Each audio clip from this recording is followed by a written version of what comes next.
আনন্দ সুন্দর প্রাকৃতিক শোভায় শোভিত বাংলাদেশের ৩ পার্বত্য জেলা বান্দরবান, রাঙ্গামাটি আর খাগড়াছড়ি। পাহাড়ের নির্মল বায়ু যেমন আপনার নিঃশ্বাসকে প্রশমিত করে, তেমনি চোখ জুড়ানো সৌন্দর্যে আপনি পাজেলড হতে বাধ্য হবেন। সাম্প্রতিক বছরগুলোর ধারাবাহিকতায় বর্তমানেও পাহাড়ের রক্তপাত চলছে। তবে বিগত ২ থেকে ৩ দিনের ঘটনা আবারও পাহাড়কে টক অফ দ্য কান্ট্রিতে রূপান্তর করেছে।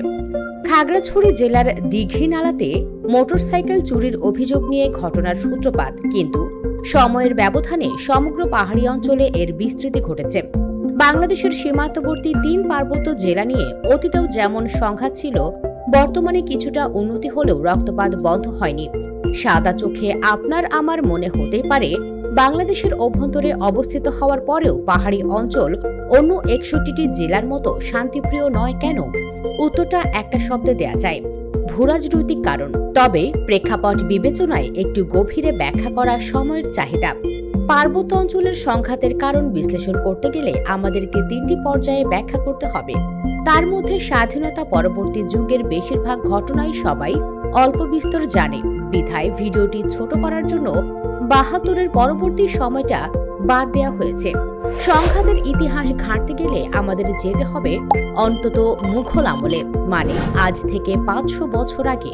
পার্বত্য চট্টগ্রাম শান্তি চুক্তির প্রেক্ষাপট নিয়ে বাংলাদেশ প্রেস ইনস্টিটিউটের গবেষক পপি দেবী থাপার এক বইয়ে উল্লেখ করা হয়েছে, চাকমা রাজা মংছুই ১৪১৮ সালে মিয়ানমার থেকে বিতাড়িত হয়ে কক্সবাজারের রামু টেকনাফ এলাকায় আশ্রয় নিয়েছিলেন। তখন থেকে চাকমারা এসে পার্বত্য চট্টগ্রামে আবাস করে, পরে মারমারাও এসে সেখানে বসতি গড়ে তোলে। সম্রাট আওরঙ্গজেবের সময় মুঘলরা পার্বত্য চট্টগ্রাম দখল করে। তাদের মাধ্যমে ওই অঞ্চলের কর্তৃত্ব পায় বাংলার নবাবরা। ১৭৬০ সালে নবাব মীর কাসেম আলী পার্বত্য চট্টগ্রামের নিয়ন্ত্রণ ব্রিটিশ ইস্ট ইন্ডিয়া কোম্পানির হাতে তুলে দেন। তখন চাকমারা ইংরেজদের বিরুদ্ধে লড়াইয়ে নেমেছিল, তবে পরে অবশ্য হার মানে। ব্রিটিশ আমলে ইংরেজরা পার্বত্য চট্টগ্রামে প্রশাসনিক বিষয়ে হস্তক্ষেপ না করার সিদ্ধান্ত নিয়েছিল। ১৯০০ সালে তারা জারি করে পার্বত্য চট্টগ্রাম রেগুলেশন অ্যাক্ট। তাতে সেখানে বসবাসরত পাহাড়িদের অধিকার ও স্বার্থ বিশেষভাবে সংরক্ষণ করা হয়। ওই আইনে উপজাতিদের সেখানে জমি কেনা নিষিদ্ধ করা হয়। কোনো উপজাতির ওই অঞ্চলে যেতেও জেলা প্রশাসকের অনুমতি নিতে হতো। পাকিস্তান পর্ব। ভারত ভাগের সময় পার্বত্য চট্টগ্রাম পড়ে পাকিস্তানে। যদিও সেখানে বসবাসরত পাহাড়িদের একটি অংশ ভারতে যুক্ত হওয়ার পক্ষে ছিল। পাকিস্তান হওয়ার পর পাকিস্তানি সেনারা পার্বত্য চট্টগ্রামে গিয়ে চাঁদ তারা পতাকা ওড়ায়। তারপর পার্বত্য চট্টগ্রামের ব্রিটিশ আমলের সাংবিধানিক বিশেষ মর্যাদা খর্ব করা হতে থাকে। পপি দেবী থাপা লিখেছেন, পার্বত্যবাসীর রাজনৈতিক বঞ্চনার শুরু সেখানে। অধ্যাপক আনু মোহাম্মদ ১৯৯২ সালে বাংলাদেশ রাষ্ট্র এবং জাতিগত সমস্যা পার্বত্য চট্টগ্রাম পরিপ্রেক্ষিত শিরোনামের এক নিবন্ধে লিখেছেন, ১৯৫৪ সালের পূর্ব পর্যন্ত পার্বত্য চট্টগ্রাম বিশেষ জেলার মর্যাদা পেলেও অঞ্চলের জনগণের কোনো ভোটাধিকার ছিল না। ১৯৫৫ সাল থেকেই এই জেলাকে একটি সাধারণ জেলায় পরিবর্তনের চেষ্টা নেওয়া হয় এবং ১৯৬৩ সালে সংবিধান সংশোধন করে বিশেষ মর্যাদা বাতিল করা হয়।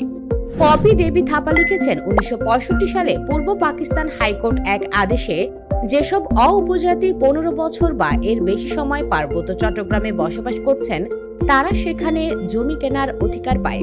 পার্বত্য চট্টগ্রামের এসব শাসনতান্ত্রিক পরিবর্তন এলাকার জনগণের মতামত এবং তাদের সঙ্গে আলাপ আলোচনা, সম্মতি বা ঐকমত্যের ভিত্তিতে করা হয়নি। এমনকি উন্নয়ন পরিকল্পনায়ও তাদের অংশগ্রহণের সুযোগ বা অধিকারকে গুরুত্ব দিয়ে বিবেচনা করা হয়নি, বরং কোনো কোনো উন্নয়ন প্রকল্পে তাদের বিপুল ক্ষয়ক্ষতি এবং ভিটেমাটি থেকে উচ্ছেদ হতে হয়েছে। তখন কাপ্তাই জল বিদ্যুৎ কেন্দ্র কিভাবে পাহাড়িদের ওপর বড় আঘাত হয়ে এসেছিল তা ফুটে উঠেছে আনু মোহাম্মদের লেখায়। তিনি লিখেছেন, পাহাড়ি জনগণের নেতৃবৃন্দের প্রবল বিরোধিতা সত্ত্বেও ইউএসএইডের ঋণের টাকায় ৫ বছর ধরে রাঙামাটিতে বাস্তবায়ন করা হয় কাপ্তাই বাঁধ প্রকল্প।